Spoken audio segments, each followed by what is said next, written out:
Ciao ragazzi, oggi parliamo del fortissimo Ray Manzer, fratello del più famoso Mike, un atleta che negli anni 70 ebbe un notevole riscontro agonistico, vincendo i titoli di Mr. USA IFBB e Mr. America AAU. Insieme al carismatico fratello Mike e a Casey Viator, Ray diede vita alla simpatica triade dell'alta intensità della Golden Era, i tre moschettieri che hanno messo in pratica e reso popolari i concetti di allenamento breve, intenso e infrequente introdotti da Arthur Jones, creando una scuola di pensiero che ha messo in discussione tutti i dogmi fino ad allora secolarizzati nel mondo del bodybuilding, scatenando accese discussioni fra gli appassionati e gli esperti del settore. Un movimento e un approccio che, in seguito, ha trovato in Dorian Yates il suo rappresentante più titolato e ancora oggi rimane argomento di confronto ogni qualvolta si parli di tecniche di allenamento con i pesi.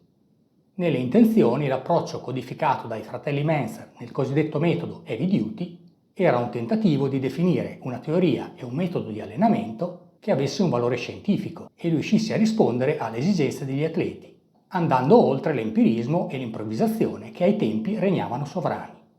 Senza entrare nel merito dell'efficacia o meno di queste tecniche di allenamento ad alta intensità, bisogna riconoscere che i nostri eroi hanno avuto, perlomeno, il merito di farci riflettere su temi quali il sovrallenamento, il fatto che i carboidrati non sono necessariamente dei nemici da bandire dalla tavola, l'utilità del lavoro aerobico nel controllo del peso corporeo, l'influenza della genetica nei risultati ottenibili in palestra e tanto altro ancora, portando, almeno nelle intenzioni, una spiegazione basata su considerazioni scientifiche, su argomenti in precedenza un po' sottovalutati e la cui gestione era lasciata interamente all'istinto dell'atleta. Purtroppo la parabola di vita dei fratelli Manzer si è conclusa tragicamente nel giugno del 2001, con la prematura scomparsa di entrambi a distanza di soli 2 giorni l'uno dall'altro, lasciando attoniti i molti appassionati e sostenitori. In questo video ne ripercorriamo brevemente la vita e la carriera agonistica. Enjoy! Raymond Manzer, detto Ray, nasce il 3 agosto 1953 ad Ephrata, in Pennsylvania, 2 anni dopo il suo fratello maggiore Mike. Sia Mike che Ray crescono in un ambiente di rigida disciplina. Il padre è un militare che lavora come istruttore nell'esercito, con una filosofia di vita molto spartana, e inculca questa linea di pensiero nei figli. Sportivo sin da bambino e geneticamente portato per essere grosso, muscoloso e forte, Ray eccelle nelle attività sportive. Da buon ragazzo americano, a scuola gioca a football e ricorda che a 16 anni pesava già 90 kg ed era l'atleta più veloce della sua squadra. L'ispirazione per dedicarsi al bodybuilding colpisce Ray quando vede Steve Reeves nei panni di Ercole sul grande schermo. La figura dell'eroe risuona con la sua fantasia, come il combattente che sconfigge il male e conquista la bella ragazza protagonista del film. Così, ispirato da Reeves e da Bill Pearl, intorno ai 9 anni Ray comincia ad allenarsi con i pesi, insieme al fratello Mike, e a costruire la sua avventura di vita. Lo stesso Bill Pearl raccontava che Mike e Ray gli scrivevano sempre quando erano bambini in Pennsylvania. Ray aveva 9 anni e Mike 11.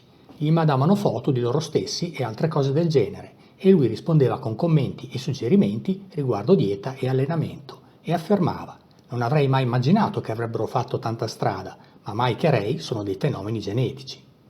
E i risultati in gara confermano il loro potenziale atletico. Nel 1971, a soli 18 anni, Ray si affaccia al mondo delle competizioni, partecipando al Mr. America Teenager AAU e piazzandosi 10°.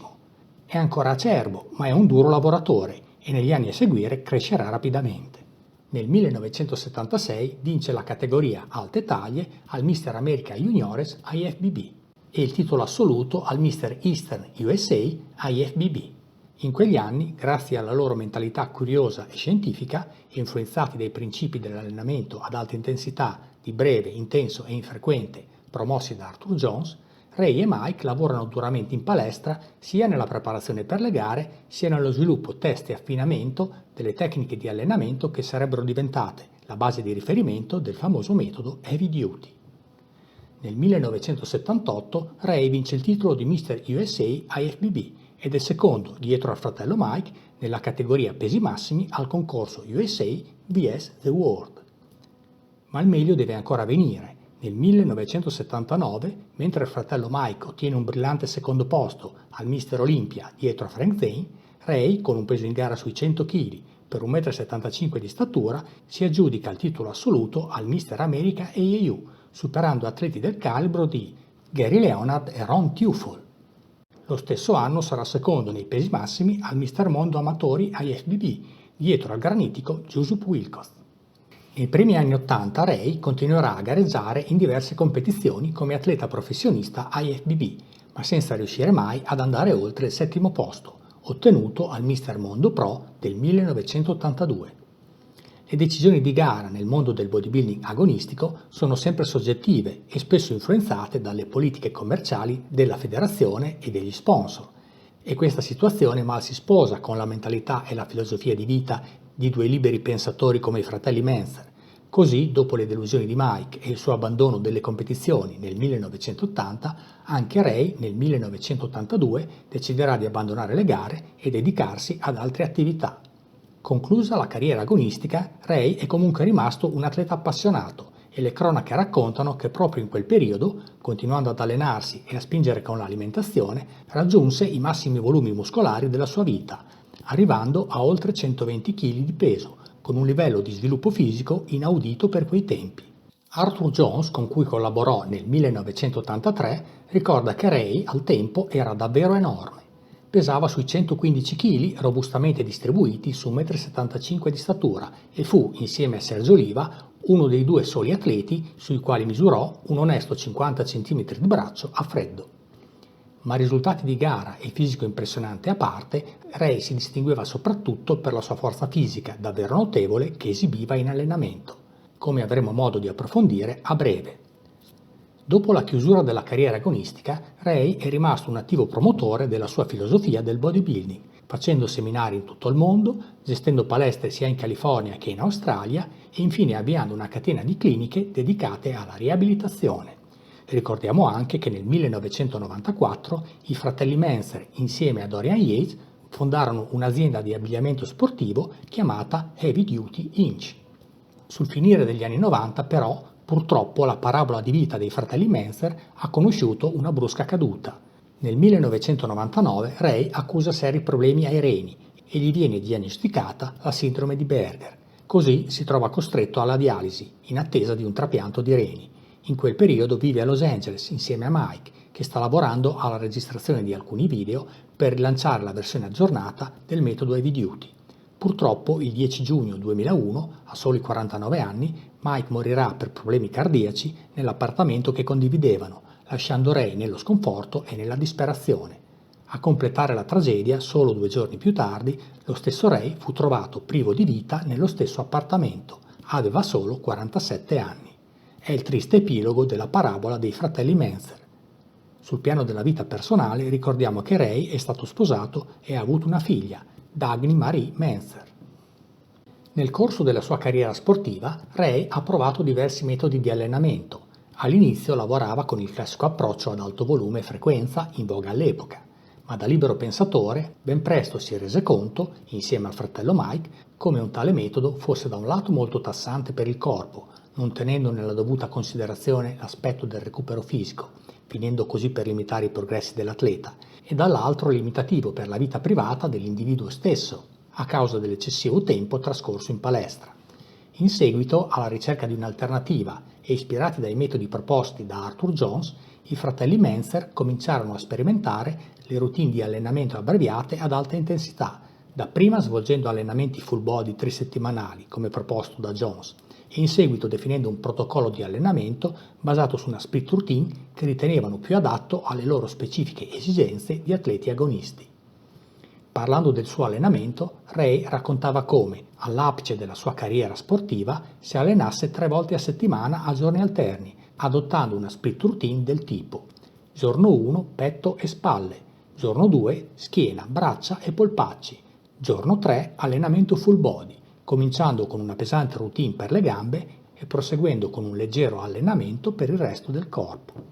Dopo il necessario riscaldamento, per i gruppi muscolari grandi, petto, schiena e gambe, eseguiva 4-5 serie di lavoro. mentre per i distretti muscolari più piccoli, bicipiti, tricipiti e polpacci, eseguiva solamente 2-3 serie di lavoro. Utilizzava un range di ripetizioni fra le 5 e le 10 e prolungava alcune serie con tecniche di intensità quali ripetizioni forzate, tenute isometriche e ripetizioni parziali. Al di là dei risultati di gara, in palestra Ray era fortissimo, come testimoniato da Ellington Darden, un collaboratore di Arthur Jones che ebbe modo di allenare Ray diverse volte nel 1983 e ricorda di come in palestra Ray fosse più forte e intenso del fratello Mike, arrivando a fare 10 ripetizioni con 130 kg nel leg extension alla macchina Nautilus, una gamba alla volta. E lo stesso Ray raccontava di aver eseguito 2 ripetizioni di squat con oltre 400 kg. Numeri a parte, Ray era davvero molto forte e motivato a quei tempi. In retrospettiva, direi che vedere in azione il trio composto dai fratelli Manser e Casey Viator all'apice della loro forma in allenamento alla Gold Gym sul finire degli anni 70 doveva essere veramente uno spettacolo interessante. Per quanto concerne la condizione, Ray era anche un promotore dell'attività cardio, che svolgeva all'aperto facendo jogging o percorrendo decine di chilometri con la bicicletta.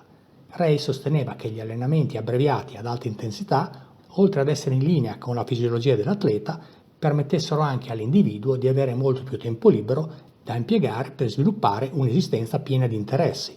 Sosteneva in tal senso un approccio olistico alla vita, che non fosse solo un percorso monotematico trascorso interamente fra le mura di una palestra, ma con vari interessi che spaziassero dall'arte alla scienza alla filosofia.